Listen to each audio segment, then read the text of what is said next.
Just start. Okay, good. So thanks everyone. And thanks a lot for joining this session. Good morning, afternoon, evening, late evening, depending on the location you are. Right. Thanks a lot for joining. So the way we have structured this session is it's going to be 60 minutes. We have a few questions which are raised by the participants only. So we are going to walk through, we are going to ask these questions to Geoff, and based on his experience, he's going to respond to those. And obviously you have time, you have an opportunity, wherever you have anything to as in a follow-up, you are most welcome to do so, right? The one quick thing I would like to highlight, this time you may have noticed we are using Zoom meeting, not in a webinar option. So this is the first time we are giving it a try. We are not sure how good or bad it would be, but let's see how it goes. In webinar, it looks like more of a one way. We don't know to whom we are talking. In a meeting, actually, we can see few of the faces. So that's the only idea we have. Right. So let's start. And before we jump into it, let's have maybe a quick intro about Geoff. Right. I think most of you must be aware of him. You must have read all his books. But just in a quick intro, he is the author of the top 3 best books in this agile community, all about mastery: Scrum Mastery, Product Mastery, and the very recent the Team Mastery. Right. Most of us may be following all his blogs, videos, and all that stuff. Right. And there may be even a single Scrum Master who have not read the Scrum Mastery book, right? So I don't want to. I would say I may not have all the things which I can talk about Geoff, but I would give him an option maybe if he wants to talk about himself. Not my favorite thing to talk about, to be honest, but it's yes, I really do enjoy getting the messages from my books. Writing is just one part of what I do. Most of my time is spent working with organizations at a leadership team level, trying to help them work out how to turn what they've got into something a little bit more resilient for the situation they find themselves in right now, dealing with all the complexities that go along with that, all the people dynamics. That's what keeps me interested. That's what gets me up in the morning. Yeah, I've turned those stories into something that people can remember, hopefully. Good. Thanks, Geoff. So I'm not going to share my screen so that we can we have put you in the spotlight, Geoff. So you will be on the bigger screen.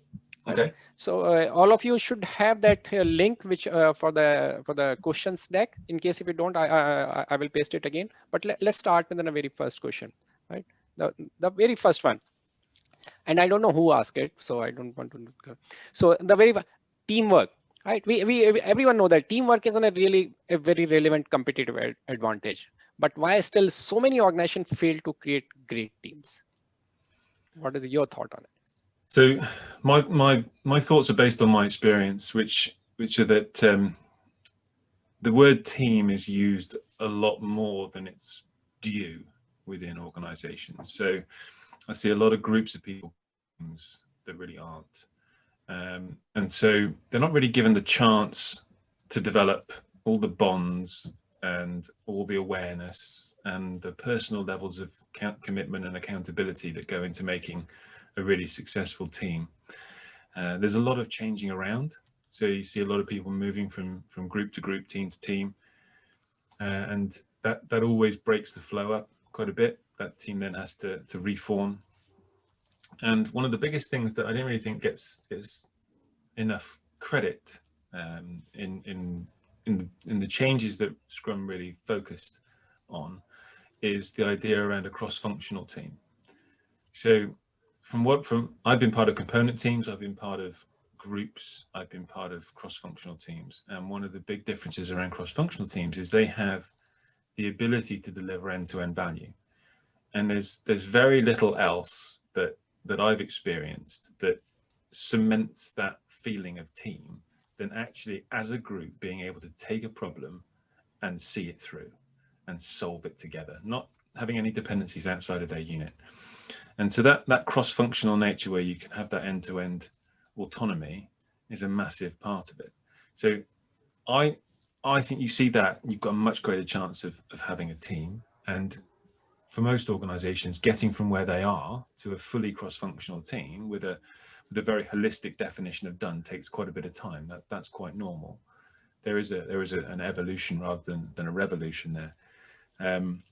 And I think another something that goes hand in hand with this is that sense of patience. Do we have the patience for the journey ahead? And we have our habits, we have our status quo, and the status quo will always be pulling, because we like the familiar. As human beings, we like the familiar. We don't really feel comfortable with new. Even though we like new, we don't feel comfortable with new. And a big part of that is the focus on the wrong E. So as an organization, we typically really like efficiency, and people, we really like efficiency. And efficiency is a good thing in the right context. When you have predictability and you have repeatability, efficiency is fantastic, because you can drive out waste. You can drive out, and I hate waste. But when you don't have predictability, when you don't have repeatability, when we don't know what we don't know, we're trying to create something new. Efficiency is exactly the wrong thing to be pushing for. And that, what we really need is effectiveness. So you've got teams that are being pushed for efficiency when really they want to be effective. You've got a massive conflict, you've got a massive tension. So that sense of, well, if I'm going to be part of this team and we're trying to push for something else that the organization doesn't value, do I feel comfortable with that? And as a leader, if I'm trying to create autonomy within a team, an autonomous unit, what's my role now? Where do I add value? Am I important anymore? Letting go of control. All of those factors go into sort of undermining all the chances that we have of creating a great team, which is why you may master some of them within an organization, but it's rare to master all of them.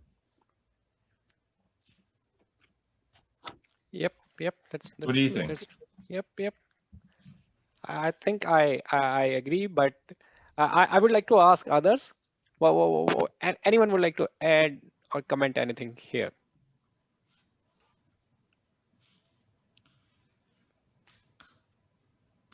You may be on mute if you are trying to talk. So, Jeff, one question or comment I have. Sometimes I've also seen the other way around. I mean, this word team and teamwork is actually overused, I would say, or the concept is overused. I've seen which work can be done individually also. Now, because there is a concept of team, 5 people will get around and it will delay. I mean, if it requires input from others, then it's a good thing. But at times it does not require everything to be done through a team. What do you think? I mean, are we overdoing this thing, or what's your thought on that? I can see that there could be a risk of that. My natural response to that is how important is that skill? Because if that skill that person is responsible for, it's more efficient for that one individual to do it, but is that person becoming a bottleneck within the overall system, within the overall process? It's a nice feeling as an individual. If I'm the only person in the company that can do a particular thing and I'm really, really good at it, I feel so valuable. I feel indispensable. I'm like a hero.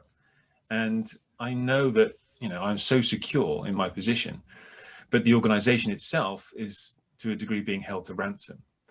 And this is where I talk about this efficiency versus effectiveness, because it will be less efficient for somebody less skilled and less experienced than me to be doing this as well. But if it enables us as an organization to do more things that require that skill than they could if I was the only person doing it, then that's the right thing for the company.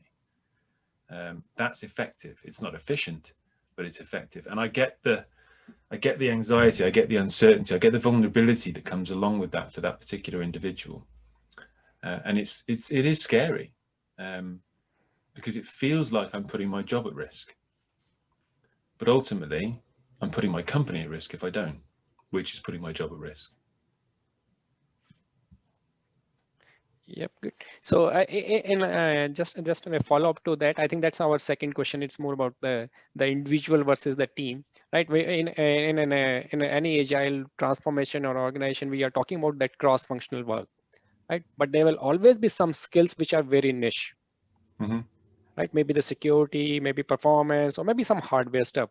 So, the question is how to bridge that gap between between those niche skill, or maybe between a dev versus QA, or how to bring that cross functionality in such an environment. Whatever that, so you're going to call them a niche skill, and I get that, and I'm happy to use that term. Ultimately, however, they're a bottleneck, or they're a potential bottleneck. And regardless of what that skill or what that bottleneck is, we optimize our process to that bottleneck, and then we exploit the bottleneck, and if we need to, and we can, we find a way of removing that bottleneck. And as soon as we've removed it, we find another one. So whatever it is, it's even if we solve it, it's only going to be temporary, but we keep going. For me, I tend to view take the view that, first of all, everybody wants their work to work. Everybody wants to be contributing to something successful. And the more niche something is, for me at least, the harder it is for me to understand it.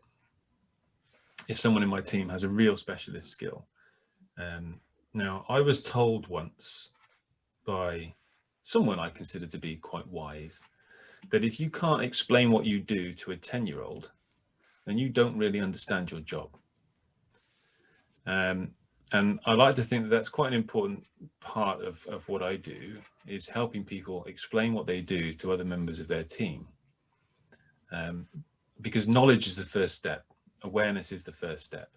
And sometimes just explaining it to a 10-year-old, or me, because I'm equivalent of a 10-year-old and I don't really understand a lot of things, helps them understand how they can tailor what they do to the rest of the team.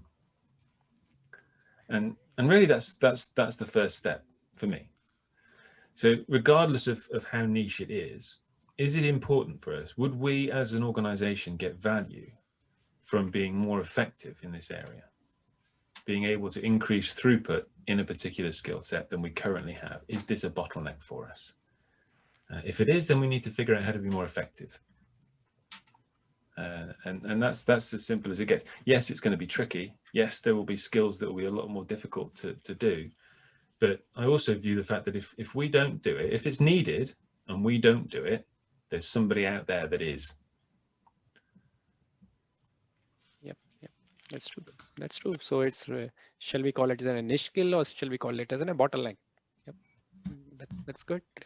Okay, good. So let's move on. So the next part is, I think, in a traditional organization, right? We have a lot of project managers, right, who used to have our role. Now with this, when an organization start moving to this Scrum, so we have either the Scrum Master, product owner, or maybe the development team. This is what people think, that these are the only thing we have, the rest all are gone, right? But as a project manager, I have an option. Either I can go towards the Scrum Master role, or maybe the product owner, right? But what is your take? How my previous project management experience would be helpful to me to moving towards the product management journey? So you're looking at moving from a project manager to a product owner. Yep. I see that work quite well. So for what it's worth, I used to be a project manager, and I found that while I've done both roles, I probably have more of an affinity to the Scrum Master role, because although I think I'm a big advocate of a product owner having a very diverse range of leadership styles, including an element of servant leadership, the sort of people development, the people facilitation is a lot stronger in the Scrum Master role, and that's one of my strengths. So if it was a particular individual, I'd be asking them to consider what their strengths are and what they enjoy, and how they contribute more and get more of a almost sense of fulfillment from their role. And the product owner is a very different role. So there is quite a degree of responsibility there. There's a lot of decision-making power, if you like, or decision-making responsibility.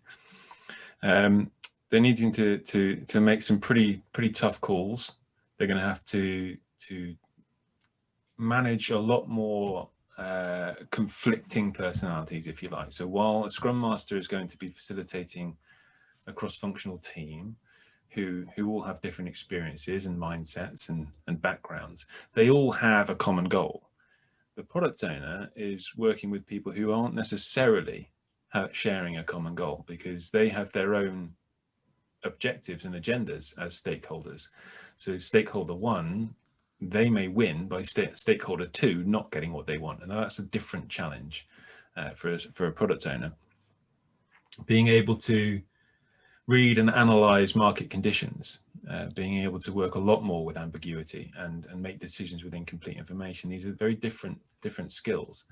There's a lot more creation in the world of product management. But as a project manager, I look at, well, what makes you a successful project manager? And this is probably where I would struggle to answer the question as well as you would like, because I've worked with so many project managers and a lot of them are very different. I don't think there is one way to be a project manager. So I played on my strengths of working with individuals, whereas I know project managers who really knew their domain in depth, and so kind of were the experts in the domain and used that as one of their strengths to be a successful project manager. So that would probably be where I would look. What strengths do I have that make me a successful project manager? And then how could I leverage those in this new role, knowing full well that any strength that I have can potentially become a weakness if I overplay it or use it in the wrong context. Yep, Does that make sense? Yep, it does. It does a lot. Anyone has any comment or maybe a follow-up question on this? So I know we may have a lot of people who have gone through this journey. Yeah. Hi, Sanjay, and hello, Geoff. Sandeep here. So the question was put by me. What I was trying to understand here was, yeah, like you rightly clarified, the project manager may be more inclined towards a Scrum Master kind of a role when we talk about a Scrum team. But what kind of commonalities do you see between the role which a project manager performs and a product manager or a product owner is supposed to perform? Well, that's fair. So for me, the decisiveness comes into it. And when I think back to my time as a project manager, I was making decisions for other people. I really kind of struggled with that to a lot of degree.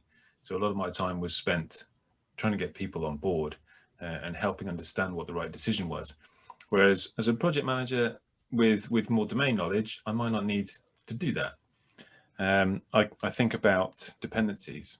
I think about sort of road mapping, where as a project manager, I'd be looking at steps and dependencies and links and flow and stages and what's the word I'm looking for? Stages of the life cycle of the product and the market, which are really important from a project manager and a product manager perspective. There's a lot of overlap there. Again, when I was a project manager, I wasn't really involved in things like priorities as such, because it was more around a sequential order of things. It was much more of a waterfall delivery. So it was a case of, we had to do this before we do that bit because that team interfaces with that team. It wasn't really end-to-end delivery, which makes the prioritization a little bit easier for a project manager, for a product owner, taking that element of the project management side of things, but being able to rationally analyze things, to be able to take a model and apply things. Most of the project managers that I worked with, I think, probably had a thicker skin than I did, in that they were able to make decisions without worrying too much about the personal, what people thought of them, if you like. They knew they weren't there to make people happy as such. They were there to make a good product. And the good product will ultimately make people happy. Whereas I think I worried a little bit too much about making people happy to be a truly successful project manager, if you like. Does that help? Well, yes, it does. So thanks for your comments, Geoff. Certainly quite insightful. Are you on the journey right now? Are you making that transition, or are you thinking about making that journey? I'm thinking about making that transition. And what excites you about the product owner role? Well, the road mapping aspect for sure, the aspect of seeing something which goes from a concept to design and development, to release, to maintenance, and finally, the sunset of the product. So this whole life cycle certainly is quite exciting. The aspect of experiencing the product from end user's perspective, what value is it adding for the end user, certainly excites a lot. So while in a traditional project management, there is only you're fixed between the iron triangle of schedule, scope, and cost. Whereas over here, you are indeed seeing the product. What value does it bring? How is it making a change in others' lives? So that is quite exciting. Yeah, I mean that's an interesting way of looking at it. I love the picture you're painting there, and you know, as that product owner, you do have that massive opportunity to see an end-to-end impact. So you know, I hear a lot about seeing a positive impact on users and customers in what you were telling me there, and you know, the best product owners will actually leverage that for the development teams as well, so that they get that feeling as well. They're engaged in it, and they bring the development team on that journey with them, creating that shared sense of fulfillment and purpose. And it sounds like yeah, it sounds like that being at the forefront of your mind is going to stand you in really good stead for being a product owner. So I wish you luck with that. Thank you so much. Geoff, this is Karthik here. Nice to meet you. Yeah. Joining from Singapore. Yeah. Hope you're doing good. I'm good, thank you. How are you, sir? I'm doing excellent, thank you. I have a follow-up question on this the project manager role that was you described, right? Transitioning from project manager to Scrum Master. So I've been an enterprise agile coach for the last 10 years, and one of the common challenges I face, even with my fellow agile coaches, the common problem that we face when we bring in this kind of a transition from a project manager to a Scrum Master, when we operate on an enterprise level transformation, right? One of the common challenges that we face from my clients is people are not very receptive to move to the Scrum Master role. The reason being, right, from when employees are in a project management role, there's a clear career progression for them.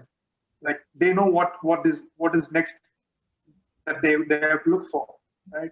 Like a project manager, a senior project manager, and a program manager, and so on and so forth. But an employee who has to be motivated to become a Scrum or transition to a Scrum Master, right? Even the individual is interested to play the role. He or she is not quite clear on what is the career progression. When I don't want to retire as a Scrum Master, right? So they look for a career progression, and that's where we don't have a clear answer or a strategy to kind of give them a solution, right? So what is your thoughts or take on this? It's a really good point. And I'll be honest with you, and I don't actually think there needs to be. Now, I'm aware that I'm in a very privileged position to be able to say that, if you like, but I'll back that up with my experience of the people who have got into the role generally haven't gone into it for career progression reasons. And what they found is when they've been able to make a difference in that role, if there were a career progression, they wouldn't want it, because the sense of fulfillment they get from the role, they wouldn't want to lose that. In the West, we have this phrase, the Peter principle, which is that eventually you're promoted outside of your level of ability. So you're eventually promoted to something that you can't do. And I think that happens a lot more than we would like to believe. We believe that we should be taking the next step on the career ladder, or we need the next salary increase or something. But from what I'm seeing, great Scrum Masters compared to mediocre Scrum Masters are still in such demand that the salary is still good, and your ability to influence change and live a role that actually aligns with your view of an organization, your view of almost philosophy, is quite fulfilling for people, that they actually are quite happy in that role without there being a next step on the ladder.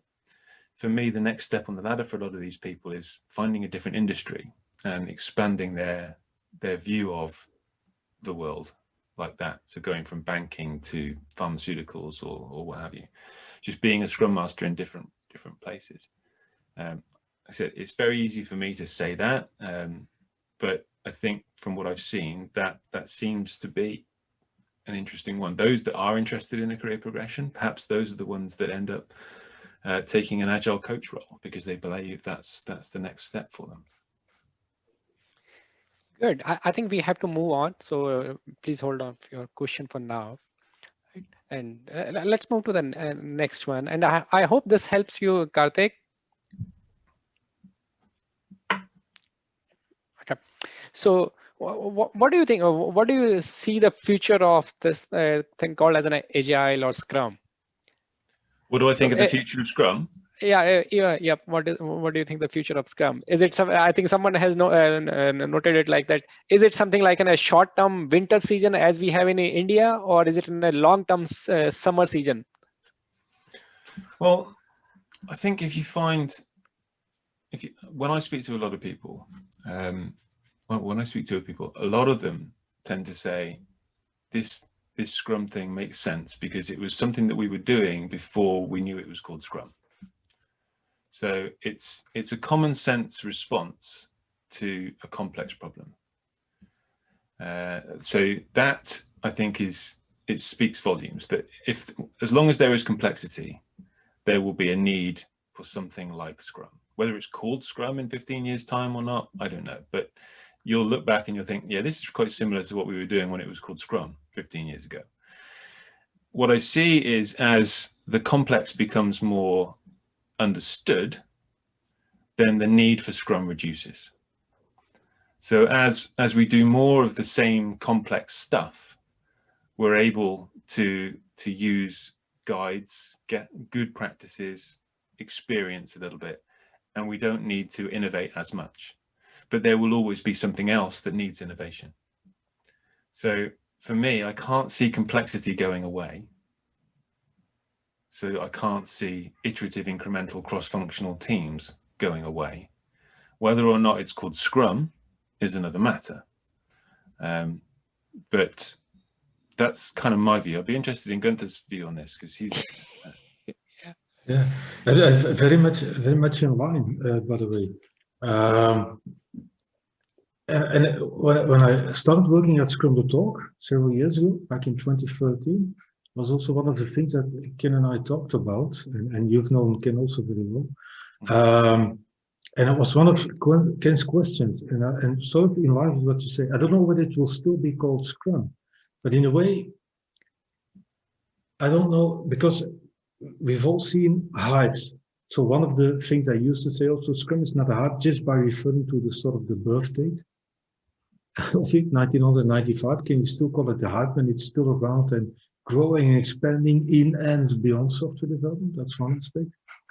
And also, the reason why I think, like you said, Geoff, Scrum will always be around, regardless whether it will be called Scrum or not, because I can't imagine, maybe that's for the time being, anything more simple than that and still completely effective or efficient or whatever, because if you've got that dual feedback loop in it. You can't do it with one feedback loop only.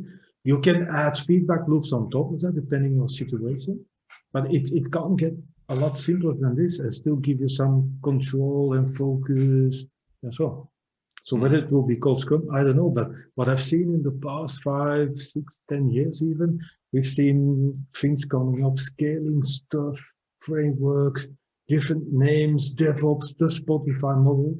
But when I look into the desire of organizations, underlying what they actually need is something that Scrum can always give them. But they've tried to give it different names and make it bigger. And sooner or later they wake up that, yeah, we need the pure simplicity actually. And then that dual feedback loop as implemented by Scrum serves them really well actually. Yeah, perfect. That's good. That's good. So, and just a follow up to it, and the intention is not to create any controversy here. So, what are your thoughts on this updated Scrum Guide 2020? To both of you. Yeah, Geoff, you can start. Mixed, I would say. Okay. So there's a lot that I like about it. I was a big fan of sprint goals. Even when I wrote Scrum Mastery, I referred to the sprint goal as the forgotten man of Scrum, because it just wasn't really used back in 2013, 2012. It was there, but very few teams really made use of it. And so I like the fact that there's a revisit on the importance of that, having a focus for the sprint rather than just taking as many story points as you can or whatever. I like the fact that it's trying, it seems to be at least, trying to become a little bit more almost in the shuhari. So for an example of that would be taking the 3 questions out and just focusing on the purpose of the daily scrum. As an example, I like that. It seems to be treating people a little bit more adult in that regard. I'm not too fond of the removal of the term development team, because I'm not a software person at heart, and I do a lot of work with teams that are outside of software.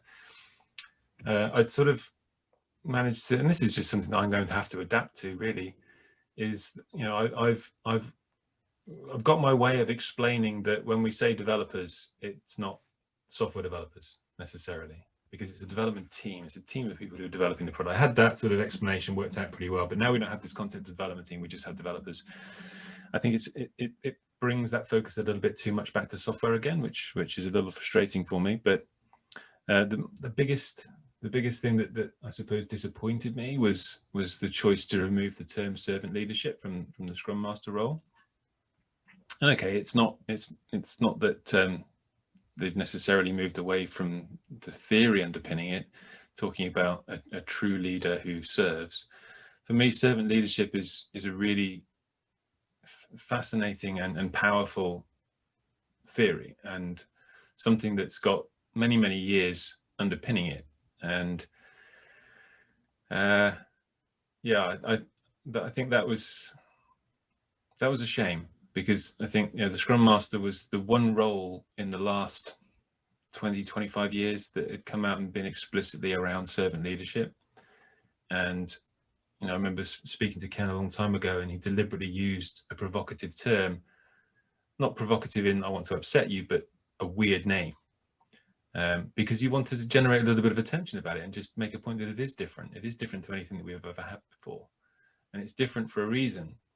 But it's not just made up, you know, it's built on some solid theory, some serious academic research and use outside of software. And I think it kind of loses a little bit of its credibility there. But maybe I'm just overreacting to that. What do you think, Kanta? Again, much in line. I would have personally, like you already hinted at, even expanded the idea of servant leadership to not just include the Scrum Master, but even the product owner. And I believe, Sanjay, your previous session was with Roman Pisler, right? Yep. Where he wrote, in my opinion, a magnificent book to demonstrate how to lead in product management, to actually demonstrate how product ownership is also a lot about servant leadership. And the Scrum Guide now calls it true leader, literally within quotes, which is actually servant leadership. That is true leadership. So why not just, call it what it is? I suppose for me that maybe you and I would view the term true leader to mean servant leadership, but the term true leader may mean something very different to other people who are reading it. So that ambiguity of, well, one person's true leader is not necessarily everybody else's true leader. That worries me. Yeah, but if you look at it, the whole guide is like that, right? It is so short that everybody has their own, understanding of the guide. So few words here and there. I don't know. Words don't actually matter that much, right? How do they? Well, so I agree that words to a degree don't matter, but in another way, words matter a lot, because people know words and people have their interpretation of words. Now, for me, having the term servant leadership, it reduces that ambiguity to a degree simply because it is a concept outside of Scrum. So you don't need to define it in the Scrum Guide because it is defined somewhere else. And it's not just a theoretical concept, it's a practical concept. And it's a challenging concept as well. So servant leadership being there forced people to think, well, what does that mean? Now, yeah, maybe a lot of people ignored it or paid lip service to it, but it was there, it was challenging. Now it's not there, now it's not challenging. Now it's a lot easier for people to say, well, I'm a true leader, because, and there's no definition of what a true leader is or isn't. Servant leadership is a great term. It also allowed me to say to people, what do you mean with servant leadership? And I like, at least you would have authority without power. Yeah. Your leadership would come from serving people. And that also connects to the previous question on that sort of salary thing and career moves of being a Scrum Master. That's also the difficult. Great Scrum Master, the impact of a great Scrum Master is very indirect. It's very difficult to sort of demonstrate. It's also where Scrum Masters get their sort of professional pride from helping others become better. And a great Scrum Master will only be missed when he's not around. When he is around, it looks like everything's fluent and natural and great. And that's also the difficulty maybe in salary discussions and so on. But and that's sort of servant leadership. And yeah, I feel sorry it's gone. But so somehow it looks like it's not less prescriptive; it may be more specific now. The new Scrum guy. But if you look at that, even that word Scrum Master, right? Some people are not comfortable with that master word. So I don't know. Okay, I think let's move on. Let's move on. So let's move to the next one. I think Binay, you had a question, right? Want to ask now? Yeah. So Geoff, my question was regarding enterprise agility or the business agility as a home, as a total in a totality, because generally the software or the development, whenever it happens, they follow this methodology of cross-functional team and getting it done, but it does not happen in other functions like, let's say, finance or marketing. So I was just wondering, is it a problem? And if it is a problem, then how to get around it? So in a way, it's very similar to my answer from before, which is you start where you are, you become as cross-functional as you can be, and then you use Scrum to find out where the next bottleneck is. And if that bottleneck is in marketing, then that becomes our challenge. Is there a way for us to be more effective than efficient? There's no point piling lots and lots of deliveries at the door of marketing without the feedback loop being included within our cycle. So the concept of self-organization and the concept of done are interlinked there, because we're not the concept of cross-functionality and the concept of done are interlinked there, because we're not cross-functional unless we're getting something done. And if we need marketing to get something done, then that should be part of our cross-functional team. We may well find that it's inefficient, but if the effectiveness we're getting outweighs that inefficiency, then it's the right thing to do. So regardless of what the skill is or the function is, it's very easy.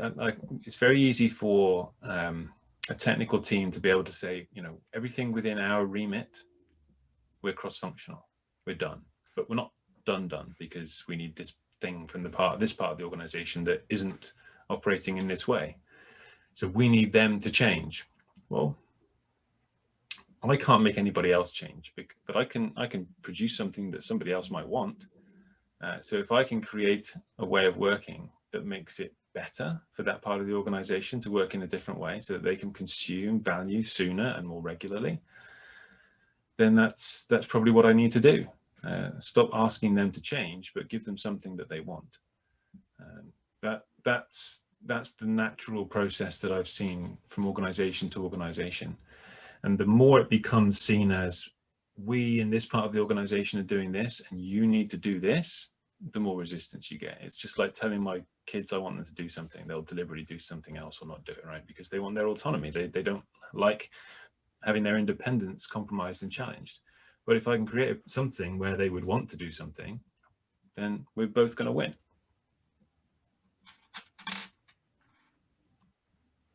Yep. Yeah, got it. Thanks. Yeah, good. I think that's a good point about that cross-functionality. The general assumption, it's more about just coding, testing, or all those technical skill, but it goes beyond it. Whatever is required to create that done. Yeah, software is just a part of the process in almost everything. It's just a part of the value chain. It's a big part of the value chain in many places, and it's a really quite obvious place to start for many organizations. And Scrum appeals to that part because that's the founder's experience and background, and that's where the history of Scrum, well, the recent history of Scrum, not the history of Scrum, but the recent history of Scrum has come from. But for many places, it's easy for that to become something that IT is doing to the business rather than doing with the business, or maybe even doing for the business. There shouldn't be a split, right? Because you don't get value from IT without business. That's true. And for me, that's a really good reason also to be sort of scared sometimes by these sort of things. I call it sort of gravity also, where people try to. I don't see that sort of typecasted forms of agility. Agility is agility. There's no technical agility or business agility. Even looking at the Agile Manifesto, one of the principles, it says business people and developers must work together daily throughout the project, throughout the work. Yeah, so was one of the things that also fascinated me. I recently read the book by Uncle Bob, to Bob Martin, for whatever other provocative figure he is. And that was a good reminder. He said, around the time of the Agile Manifesto, Ken Beck, extreme programming, kept saying it's one of the biggest things we have to overcome, that dichotomy, that sort of gap between business and IT. And I'm sort of scared. So, because agility, it's not just a business thing. It's also not just a technical thing. It's at most for me an organizational or enterprise state that you're looking for. So enterprise agility, I can get at. I don't know what technical or business agility is, because in line with what Geoff said, it's not really, you need both to be successful or deliver value. Yep, and this reminds me, or help me recalling another change in which was made in the Scrum Guide. That's about changing the development team from a self-organization to the self-management. So, what is your take on it? So, I'm keen, first of all, to understand why you like that. So, what was it about that you liked? Oh, this is for me? Yeah. Okay. Okay. So for me, I think I read it somewhere, and somehow I feel that self-organization may be just a part of the self-management. Okay. So whenever we use the word self-organization, it looks like that, hey, you are supposed to do your work yourself. That's it. That's all self-organization. But I think it goes beyond that. That may be the very basic level of it. Right? It can be maybe how we are going to form our team. Yeah. Yeah, on which product or with which Scrum Master we would like to work. That may be the next level. So that may be the moving into in a pyramid where we have a self-organization, maybe at the very basic level, or maybe even just above the command and control or the project, or someone else telling us this you should do. So for me, I didn't see it as a change. Yep. I saw it as a natural consequence of them removing development team. Because before, the development team was self-organizing, but the Scrum team was self-managing. Because the development team were responsible for the how, while the product owner was responsible for the what and the why. Now, together as a team, they have product owner responsibilities and accountabilities and development accountabilities. So they are responsible for the what and the how, which is where self-managing typically lies. I don't teach much, but when I teach it, I would always teach that there are different degrees of self-management. And I'm a big fan of all models being wrong, but some being useful. An incredibly clever bloke called Richard Hackman wrote about teams many years ago. And he talked about different levels of team autonomy, if you like. And the most important thing there is just having that conversation. Well, what are we responsible for? What are we not responsible for? What would we like to be responsible for? What do management not want to let go of? Why? What would make them comfortable with that? So I still think self-organization and self-management are vague, ambiguous terms where all parties would benefit from a little bit of a conversation about what does that mean for us right now? What would we like it to mean in a few months' time if we can build up our trust and we can build up our confidence and our competence? Then would we benefit from a greater transfer of responsibilities, because I don't think it's static. Yep. How about you, Gunther? Do you want to add? No, I like the word self-organization a lot, because also it ties back, first of all, to the new product development game, where we get the name Scrum from in the first place. Talks about self-organizing teams, the natural, the built-in almost tension that arises from not intervening, so allowing them to self-organize. I like the idea of self-organization being people forming organized groups around a problem without external interventions, at least. And then, in a way, and then thinking about what are we exactly self-organizing around, in what domains? Is it only the work within the sprint? Is it also the skills and expertise available in the team? Is it up to, I don't know, learning, self-learning, self-development as people? So I don't know. For me, it just disconnects us a little bit also from, again, that statement from the Agile Manifesto, best things, whatever, emerge from self-organizing teams. So I don't know what it will give us, but to align with Geoff, whatever the word we choose, and that's why I don't think it makes a lot of difference. You have to still think about what is it that we self-organizing, self-manage, what sort of, how do we do that? So as long as it's an invitation for people to have a good conscious decision about what is it that we're allowed to do, it's probably fine. Yep, that's good. That's good. Okay, let's move on. Let's move to, I think Kiran has a question. Kiran, are you there? You can unmute yourself. Yes, I'm here. Yeah, Kiran, go ahead. Though we can't see you, by the way.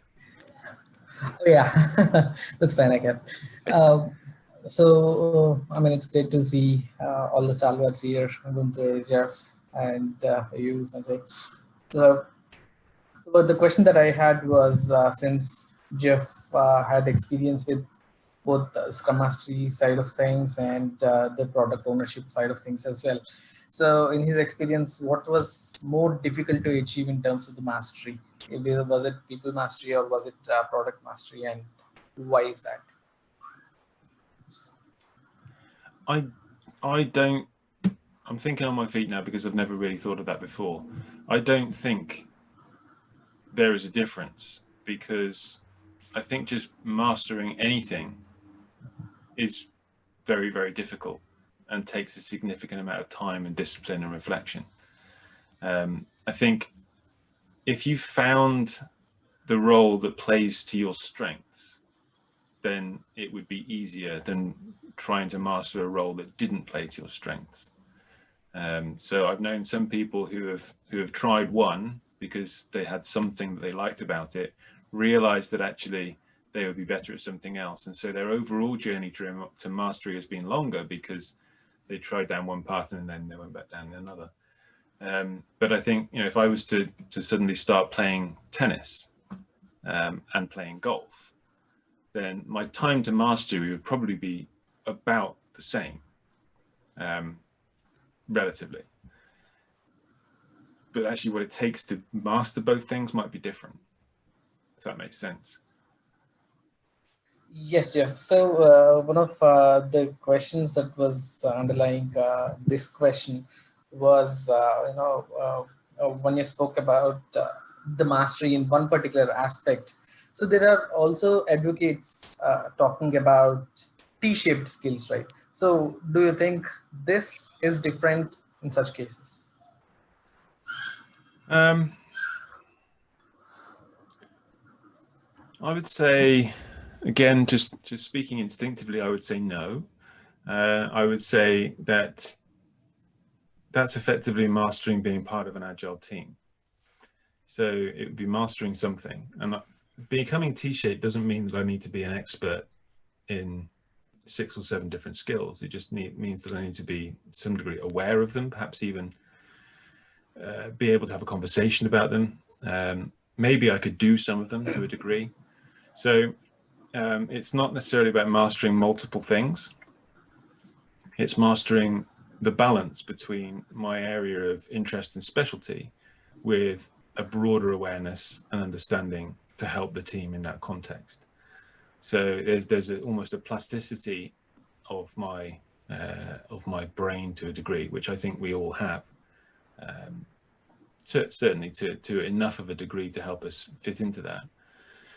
I think even product owners are T-shaped to a degree. There will be parts of the role that they will be better at, they will enjoy more, they will learn quicker naturally than others. Same with the Scrum Master. There'll be parts of the role that Scrum Masters are better at, that they enjoy more, they have more passion for. And so they will be slightly T-shaped there as well. If you look at a sports person, they're not I-shaped. They have strengths and they have things that they aren't quite as strong at. And that's normal. They don't have to be perfect at everything. Life would be very boring if that was so, as much as we may crave it. Thanks for that, Geoff. I like the analogy. Good. That's great. So we have maybe 5 more minutes. Maybe the last question. Anyone would like to ask? There was Somebody who has not asked anything yet. Kavita was asking some question, right? Yeah, Kavita, go ahead. Oh, thank you. I was asking about the weighted shortest job first. Typically we have the master method like must-haves and all those, and we do have the weighted shortest job first. But then there seems to be so much confusion around it because it's an assigned number. It's not a calculated one. So what is the best way? Every company has its own, it all depends on the product manager that chooses it. So what is the best way? Is there an equation or is that the perfect way of calculating it? The short answer to that is no, there isn't a perfect way, because all, in my experience at least, all definitions of value involve some subjectivity. Because you're talking about the unknown, you're talking about what I assume my users are going to find valuable. And even if my users have told me this, I can't be sure that they're telling the truth. And even if they think they're telling the truth, I can't be sure that their actions will match their words. I was told about a Sony Walkman user study where people were asked what color of Walkman they preferred, and I can't remember what color they ended up saying. So let's say red. We like red, and so thanks very much. As a token of thanks for taking part, please take a free Walkman, and they all took the black one. So even though they said the red would be better, their actions didn't match up with what they said. So it is an element of gambling. There's an element of risk. There's an element of uncertainty and an element of subjectivity and interpretation. So when I work with product owners, I tell them, first of all, that that's okay. Because quite often they're under the impression that they have to try and get rid of their objectivity. But part of the reason they're in the role is to put some of their subjectivity into it, because they are there to interpret multiple different things. And a lot of successful products, our users don't know they want them yet. So there's got to be an element of that. In terms of the sort of method for doing it, the weighted shorted job first, it's absolutely fine. To me, there's so many different ways of doing it. All of them have potential, but none of them are going to be perfect. So accepting the imperfections is the most important thing. And having the conversation about, well, what are we doing about those imperfections to try and mitigate them? So for those of you that have read my book, you'll be familiar with my preferred method of doing things. In the book, I called it Greg dollars because I didn't want to be too egocentric, but now I refer to it as Geoff dollars. It's going to take over the world. Putting a Geoff dollar value on something relative to something else. And it's not that feature or that story or that epic is actually going to give us that amount of dollars in the bank when it goes live. It's just that based on my understanding of the product, based on my understanding of the market, my users, the weighting and the balance, the demographics of my personas and audience, I believe that this is X amount of value compared to this 2X worth of value. And if you take into account the development effort estimates, so 2X versus the value is the same amount of effort as 1X worth of value, well, I want the 2X worth of value, please. And it's not so much about that that's right. It's about that it's a little bit easier to understand and we're wasting less time to come up with an inaccurate measurement of value. And so rather than worry too much about velocity or story points or anything like this, I'd much prefer product owners to have a bit of a conversation about normalizing Geoff dollars, because if project A or product A is able to deliver $200,000 Geoff dollars worth of value in 3 sprints, and product B can only deliver $100,000 Geoff dollars worth of value. Should we not be focusing more on this one rather than splitting it 50-50 or what have you? And having that conversation, since we are trying to deliver value here, so it should be more geared towards understanding value rather than any approximate number. Yeah. Right, it's going to be wrong, but let's try and be relatively wrong, just like we have done for years with our estimates. Let's try and be relatively wrong. Correct. I like that. But then that solely will depend on that particular product manager to that particular team. So do you think there will be a problem when you look at it from the program level perspective? So the only problems that I see in reality are where I'm incentivized to do other things. So for example, product owner A is incentivized somehow, either bonus, reputation, whatever, to make sure that my product gets delivered. Whereas if I'm incentivized to make sure that the company gets more value, then I'm more likely to say, do you know what? We don't need to spend as much time and money on my backlog, because the real value to the organization is over here, and I benefit from doing that. Okay. Thank you, sir. No problem. Good. I think we are just on time. So I think we have to stop it here. So again, thanks a lot. Thanks a lot to everyone. Thanks a lot to you, Geoff, to Gunther, Kavita, and all the participants for joining. And thanks a lot for spending time with us. And I hope it was worth of your time, and it was worth for you also, Geoff, connecting with the participant. That was fantastic. Thank you for inviting me. Thanks a lot. Thanks a lot to all of you. Thank you. Take care, everybody. Thank you. Have a great day. Have a great evening. Bye. Bye. Thank you. Bye. Bye, Gunther. Bye, Geoff. Bye, everyone.